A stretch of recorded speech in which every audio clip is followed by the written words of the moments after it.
அடுத்து heroines. Love டுடேக்கு heroines வந்து பார்க்கும்போது எல்லாருமே கூட நடிக்கிறதுக்கு தயங்கினாங்க. போய் ஃபஸ்ட்டு கோமாளி டைரக்டர் அப்படின்னு சொல்லுங்கள் சார் அப்படின்னுவாங்க. சூப்பர், எக்ஸைட்டடாக இருக்குது ஒர்க் பண்ணேன். யார் ஹீரோ அப்படின்னு கேட்டேன். நான் தான் ஹீரோ. டேட் என்ன சொன்னீங்க? மார்ச் தான் கொஞ்சம் கஷ்டமாக இருக்குது, நான் கொஞ்சம் டேட்ஸ் மட்டும் பார்த்துட்டு சொல்லிட்டா அப்படின்வாங்க. Okay okay. இன்னொரு வெரைட்டி இருக்கும், இதில் பெர்ஃபார்மன்ஸ் ரொம்ப அதிகமாக இருக்குது, நான் கொஞ்சம் கம்மி பெர்ஃபார்மன்ஸு கொஞ்சம் ஈஸியாக பெர்ஃபார்ம் பண்ணுற மாதிரி படமாக பார்த்துட்ருக்கேன் அப்படின்னாங்க. இது புதுசாக இருக்கே பார்ப்பேன். ஆனால் சில பேர் உண்மையாக வந்து இல்லை சார் நான் கொஞ்சம் பெரிய ஹீரோவோட நடிக்க விரும்புகிறேன் அப்படின்னு சொன்னவங்களுக்கெல்லாம் thanks.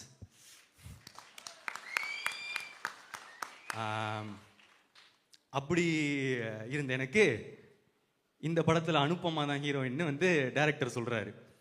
One of the heroine, கையோட கோச்சிக்காதீங்க, ஃபஸ்ட்டு வரேன்.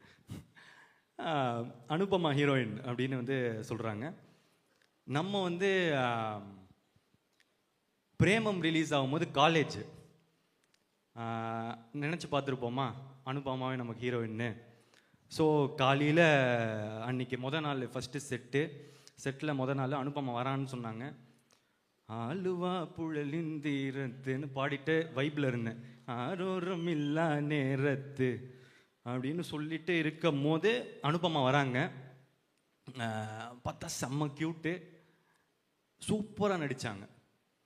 நான் வந்து அப்படி பர்ஃபார்மன்ஸ் அந்த மாதிரிலாம் நான் எக்ஸ்பெக்ட் பண்ணல.